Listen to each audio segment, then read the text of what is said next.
Hey, it is Zennial Gamer here today to talk about Giou? I can't even say the wind something because I don't know how you pronounce my Uji. Oh, but we're going to talk about the new wind monster, guys. The new wind Nat 5 monster. And we're also going to be talking about the water Nat 5 monster. Now, Shizuka, I'm probably saying it wrong, but at least I'm a lot closer, and I'm not going to have to say water, omni, uni, what, something or other. But yes, guys, I have been on a crazy streak of luck lately. If you watch my channel, you know I pulled 2 LD5s in the last month. I also pulled another new Elemental Nat 5, Beth. It's crazy hard for me to get new Nat 5s on my account because I need so few, so to actually get 2 more in one night was, again, pretty nuts. So we will first start with the wind one. I'm not even going to try and say the name anymore. This is just the wind one for the rest of the video, guys. So the skill one is an 80% strip when it's fully skilled up. That is the same thing for all the monsters in this class, and it's actually really useful. Now, I haven't seen the multipliers of the skills yet, but we can gauge just by seeing the base stats. We know that they're not going to be big damage dealers. There's no scaling based on HP or anything. And then just from seeing in gameplay, the multipliers were crazy, crazy low. Like, I think she was hitting for under 1,000 damage. Granted, she doesn't have like huge amazing stats or anything, but under 1,000 damage is pretty anemic. I mean, yeah, that's pretty low. Okay, now the skill 2, Karma, has a new debuff in the game called Suppression. So it attacks the enemy and suppresses the target, excluding the boss for 2 turns. The suppressed target will have the HP reduced by 50% if the target uses a skill with cooldown time. It does drop down to a 3-turn cooldown on the suppression. It does do a little bit of damage as well. And suppression is actually a debuff. It lasts for 2 turns, but if the enemy triggers it by using a skill with a cooldown time, then it will clear itself. Using it is pretty much as bad as reading it, unfortunately. There's really very, very few situations where losing half your HP is going to prevent you from wanting to use a skill with a cooldown. Maybe, maybe that skill is out there that will intimidate you. I don't know. But off the top of my head, I can't think of one. Now, what is good about this wind monster... I hate that I can't pronounce the name. What is good about this wind monster is the passive. The passive is kind of similar to like an Amdawat or Wedjet in that it gains attack bar while it's not actively in the fight. So in this case, we recover the attack bar by 25% if an enemy uses a skill with cooldown time.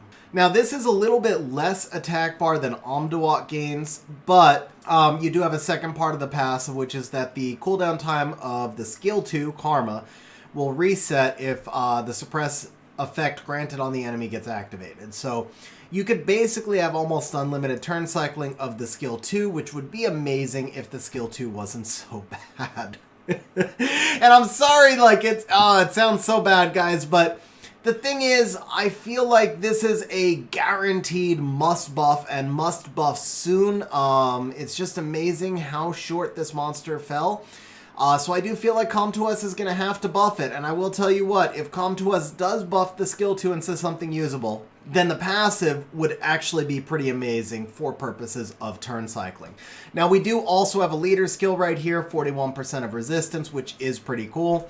And the base stats overall are actually really solid for a support type unit. Over 11k HP to go with almost 800 defense with good base speed. So, you know, if the skill 2 gets boosted, then this monster does have a lot of potential. Now, I have gone with Despair Will. I'm not going to tell you that Despair is the best set. I went with Despair because of the amount of turn cycling. So the passive is going to allow her to take a lot of turns. I didn't really see a lot of value in Violent, mostly because I have no desire to get back to the skill 2. This is like the harshest review ever, guys, but it's true. I'm like, the skill 2 really has no value, so I may as well just try and get those despair stuns. And so we didn't need the violent, guys. It's so bad, but it's so true. Alright guys, so we're going to be looking at Shizuka in just a moment, but before we do, I'm really excited to tell you that today's video has been sponsored by the Huawei AppGallery. Please don't jump ahead, guys. I know I jump ahead when I see sponsored content, but here's the deal. Especially if you watch my channel, you watch my streams, you know I'm always talking about ways to save money on in-game purchases. Of course, assuming you're not free to play, right? If you spend money in the game like I do, I'm obviously not free to play. Then I'm always looking for ways to save money on my purchases, and that's what this is about today. You can save 25% or more for the next 2 weeks on all of your in-game purchases in Summoner's War. So check it out, guys. This is the cool thing. A lot of countries that do not currently have any other available discounts that I know of now have the ability to get the benefits from the Huawei App Store. So for example, if you're in the UK, New Zealand, or Ireland, through March 15th, there is a promotion going where you get 20% back of everything that you spend on Summoner's War back in what they call Huawei points. And Huawei points are just like credit card points, right guys? Now I've got 2 download links in the video description, guys. You'll be helping me out if you use one of those links and try this promotion out if you want to test out the App Store. So because I'm in the US, I actually use the up to down link. And then of course, if you have access to just download directly from Huawei, there's a link, direct download link in the description of this video as well. And of course, you'll also note that I'm in Knox right now. I'm in my emulator, and I did, just to test it out, I set my location to the UK, and I had absolutely no problem with that either. So it worked just great in my Knox emulator. I believe it would work just fine in BlueStacks as well. And then we can come over here to the install page. We go ahead and install our Summoner's War. And if you click through, look what pops up right away. It's Summoner's War UK campaign 0209. So if we click on the campaign right here, it's going to show us how to get our coupon and our cashback points. And it's really just as simple as that. It brings us right back here, 20% points back, and then claim one of each of 3 coupons. So you can actually get 7 euros off of a 29 euro pack. You can get 12 euros off of a 49 euro pack, and then 25 euros off of a 100 euro pack. And those discounts are slightly in New Zealand, because they're based off New Zealand dollars. The numbers are different, but it's still right about the same, about 25% of a discount and then your additional 20% points back. And once again, the download links are in the video description. And guys, especially for those of you who have followed the channel for a while, you know it's a big deal for us to get some sponsored content. So please make me look good, check it out, and it saves you money at the same time, up to 50% on your next pack, which is pretty huge. And I really hope you guys can land a Shizuka like I did. So speaking of, let's talk back again about Shizuka. Now, we've got the same skill 1 here, which is the 80% activation single target strip. The skill 2, though, guys, the skill 2 is filthy. And not as filthy as the skill 3, but still filthy in its own right.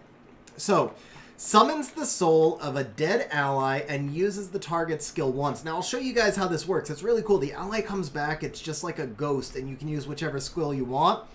Now, you can actually summon that ally back multiple times, but the skills go on a new cooldown. So basically, when the ally dies, all the skills become available, but then if you've used one of those skills, they get a cooldown when the ally resurrects, but it seems like the cooldown reduces by 2 every time you resurrect the ally back, something like that. Anyway, so we resurrect the ally. We can use the ally skill once.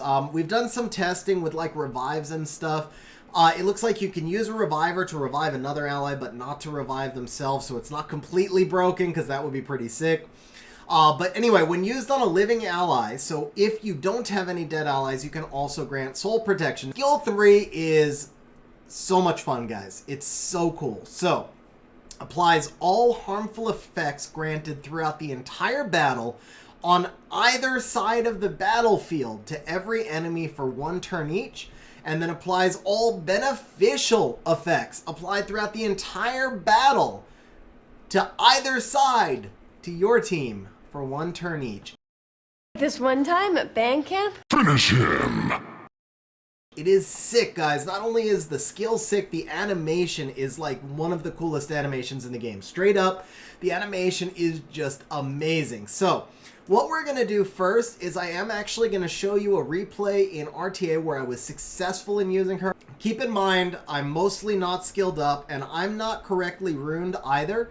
I didn't really know how I wanted to rune her yet, so I runed her from inventory, and Well, you guys will just see. Like, you just gotta watch the replay and you'll understand why I say I'm not necessarily correctly runed. So, we're gonna take this at slow speed. We do outspeed with our Swift Ganny. We reset the the Artemil, which doesn't really make any difference.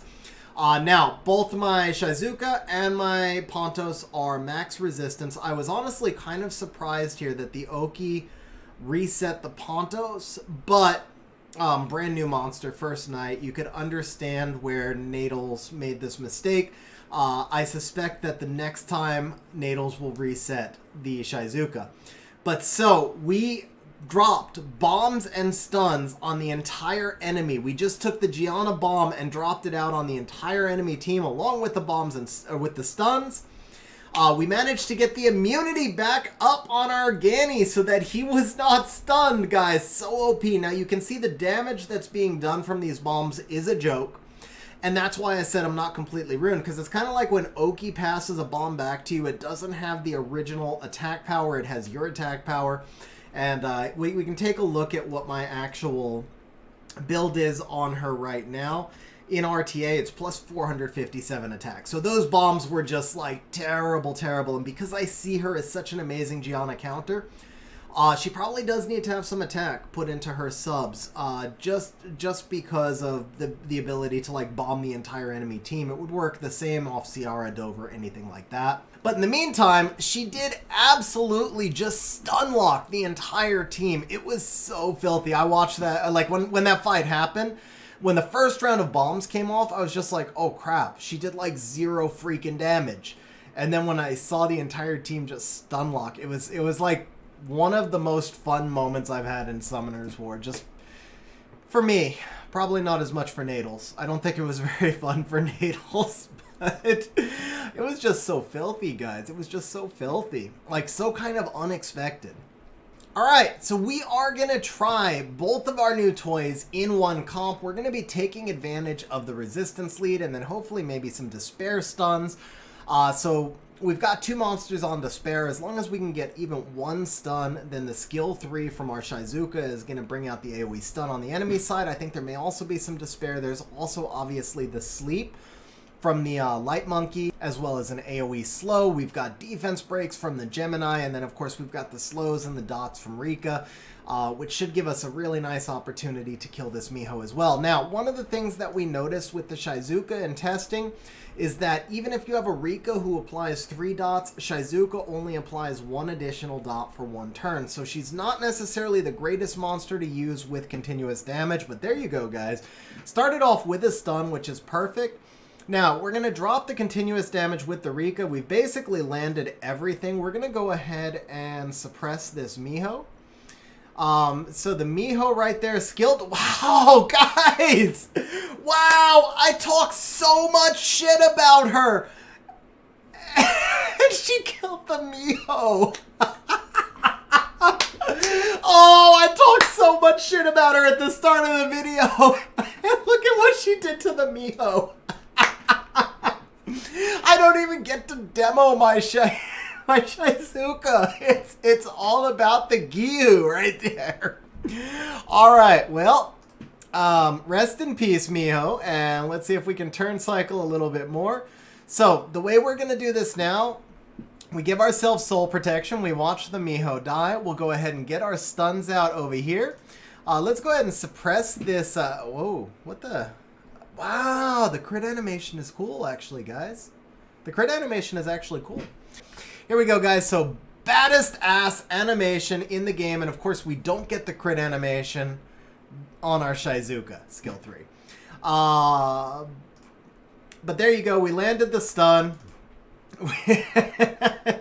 I mean, this was just overkill. I kind of feel bad for this poor Light Monkey over there. What's he going to do again? That worked better than expected, guys. Alright guys, so that's what we're going to do. We're going to try the Omni Sisters plus Tessarian against the top, and then for the bottom we're just going to use the Water Ryu, should allow us to cut against the Savannah, and then the Savannah Belinus will take over from there. Alright, so we're going to start off by applying Oblivion to... We're going to start off by applying Defense Break to Tyrannus. Oblivion's overrated. We'll go ahead and put our Soul Protect up right there, and then... I wish I could suppress the... I wish I could suppress the Molong. I can't, though. Let's go ahead and just suppress this Tyrannus because we're going to Oblivion him soon. So there you go. He's way down on HP. We got our suppression back. Let's go ahead and suppress this Molong. Let's Oblivion the Tyrannus. There we go. Guys, was I too hard on suppression? I don't know. Maybe I was a little too hard on suppression. Because so far, Shizuka has gotten stunned at the start of every fight, and this has been a Giou showcase. Wow! Okay. And, yeah. I mean, it's not like I think the suppression is amazing or anything, but I do wonder if maybe I was a little too hard on it. Okay, now this is going to be badass right here, though. This poor Molong. Look at that. We'll go ahead and extend the suppression right here. And GG, goodbye, Molong. Guys, these are unskilled monsters in leftover runes, and I do think we're in G3 guild content right now. These, it's not like I'm going in against joke defenses or anything, right? All right, guys, I had to change up the defense. I couldn't set things up the way I wanted with that Odin. But here you go. You can see that we have lost our Tyrannus, so we're going to go ahead and use our skill 2. Now, it's like the ghost of Tyrannus. So check it out. We can use our Wild Blow. We can use our Forest of Living. We cannot use our passive. No passives will work on the skill 2.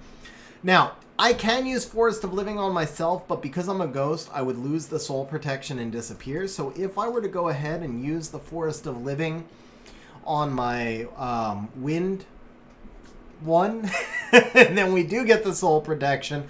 And there you go. She is now going to resurrect back. Now, we did not get the defense buff from Tyrannus because he was in his druid form. Excuse me, because he was in his beast form and not in his druid form.